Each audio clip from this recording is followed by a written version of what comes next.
Wer sich die Ausstellung im Humboldt-Forum anschauen möchte, kann dort quasi mit der U-Bahn vorfahren. Am 9. Juli 2021 ist die U-Bahn-Station Museumsinsel eröffnet worden. Ein Eingang befindet sich direkt am Berliner Schloss bzw. Humboldt-Forum, zwei weitere auf der anderen Seite der Schlossbrücke an der Straße unter den Linden. Damit ist der Lückenschluss vom Alexanderplatz zum Hauptbahnhof offiziell abgeschlossen, auch wenn oberirdisch noch Restarbeiten stattfinden. Die Verlängerung der U5 vom Bahnhof Alexanderplatz zum Hauptbahnhof hat insgesamt 26 Jahre in Anspruch genommen. Für das Teilstück zwischen Alexanderplatz und Brandenburger Tor benötigte man knapp 11 Jahre. Und den Wettbewerb für die Station Museumsinsel hatte der Schweizer Architekt Max Dudler bereits im Jahr 1998 gewonnen, also vor 13 Jahren. Er hat sich bei seinem Entwurf von Berlins bedeutendsten Baumeister Karl Friedrich Schinkel inspirieren lassen. Wie, werden wir gleich noch sehen. Unter dem Spreekanal gelegen ist die U-Bahn-Station Museumsinsel eine der tiefsten der Stadt. Dudler sagt dazu, deswegen sind die Wege zum Bahnsteig besonders wichtig. Das sind für uns Raumsequenzen, als wäre es ein unterirdisches Haus. Überall im Bahnhof wird grüngrauer, andere sagen blaugrauer, Granit aus dem Fichtelgebirge verwendet. Durch alle Ebenen des Baus ziehen sich schießschartenartig geformte Leuchten in den Wänden. Die Architektur Dudlers ist schließlich geprägt vom Rationalismus der Gegenwartsarchitektur und einem Schweizer Minimalismus mit einer einfachen bis asketischen Formensprache. Wie man sieht, geht es tatsächlich tief hinunter. Der U-Bahnhof liegt im Grundwasser direkt unter dem Spreekanal in einer Tiefe von bis zu 20 Metern. Direkt daran angrenzend befinden sich die Fundamente historischer Bauten, wie zum Beispiel das Kronprinzenpalais. Dieser Baugrund hat das Projekt so kompliziert gemacht.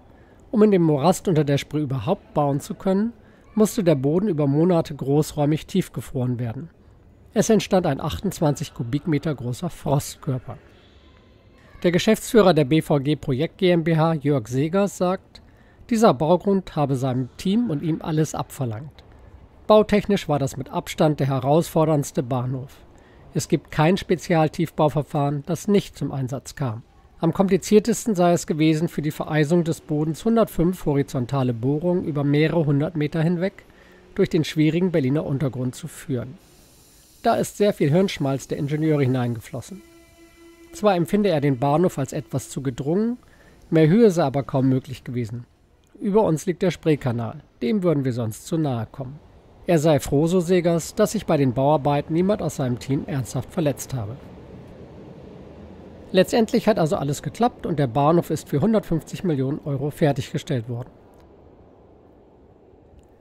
Und wir können durch den von Dudler entworfenen Säulengang spazieren. Das ist Dudlers erste Anlehnung an Schinkel. Dieser habe sehr viel mit Kolonnaden gearbeitet und so findet sich auch hier ein Säulengang, gesäumt von massiven Pfeilern.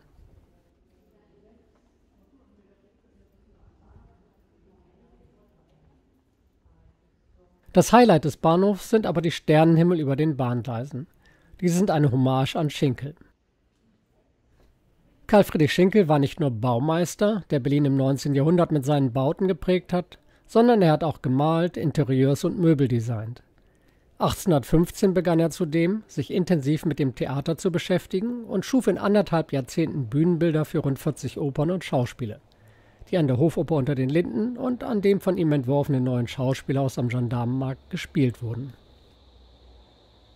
Für die 1816 aufgeführte Zauberflöte von Mozart gestaltete Schinkel sämtliche 12 Dekorationen neu. Am berühmtesten ist die Sternenhalle im Palast der Königin der Nacht, eines der bekanntesten Bühnenbilder der Welt überhaupt. Übrigens wurden die Bühnenbilder für eine Inszenierung der Zauberflöte von August Everding im Jahr 1994 rekonstruiert. Diese Inszenierung gehört seitdem zu den Klassikern im Repertoire der Staatsoper unter den Linden und wird auch in diesem Jahr wieder zur Aufführung kommen. Für Dudler ist der Rückgriff auf Schinkels Theateridee eine Referenz an den klassizistischen Geist, der die Gebäude an diesem Ort der Stadt prägt. Die beiden 130 Meter langen Bahnsteige liegen jeweils unter einem blauen Sternenhimmel, an denen 6.662 Lichtpunkte erstrahlen. Und auch die ultramarinblaue Decke selbst scheint zu leuchten. Die Umsetzung erforderte übrigens einige Vorarbeit, da unter der Spree aus sicherheitstechnischen Gründen keine nachträglichen Eingriffe an der Decke erlaubt waren. Daher wurde probeweise ein 1:1 Modell in einem ungenutzten Tunnelabschnitt des Hauptbahnhofs erstellt. Es soll sich dort heute noch befinden. Und was ist, wenn bei den tausenden Lichtpunkten mal einer kaputt geht? Wie das Büro von Max Dudler erklärt, ist es leichter zu handhaben, als es zunächst scheint. Bei den Sternen handelt es sich um Glasfasern, deren eigentliche Beleuchtung sich dezentral gebündelt, gut zugänglich in den Gängen hinter dem Gleis befinden. Das heißt, es gibt für ca. 133 Lichtpunkte eine Lichtquelle. Die Glasfasern selbst, die man sich wie Kabel vorstellen kann, können eigentlich nicht kaputt gehen. Es ist dennoch möglich, jede einzelne Faser zu ersetzen. In den neuen Bahnhöfen gibt es angenehmerweise keine Werbung. Im Bahnhof Museumsinsel kann man stattdessen großformatige Fotografien von Stefan Müller betrachten, die Detailaufnahmen der umliegenden Gebäude zeigen. Diese Tafeln sind Ausschnitte von oben, sagt Dudler. Wir fanden es interessant, dass Schinkels Fragmente von der Museumsinsel auch unter dem Sternenhimmel auftauchen. Besonders gut macht sich der ultramarinblaue Sternenhimmel im Kontrast zum Gelb der U-Bahn, finde ich. Der Bahnhof Museumsinsel ist der 175. U-Bahnhof Berlins. Wann der 176. fertiggestellt wird, steht noch in den Sternen. Voraussichtlich wird es die Station Mexikoplatz sein.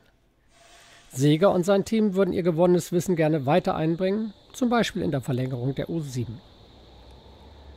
Ich hoffe, dieses kleine Video hat gefallen und ich freue mich über Rückmeldungen, Likes und ein Abonnement meines Kanals. Vielen Dank für die Unterstützung und bis zum nächsten Video.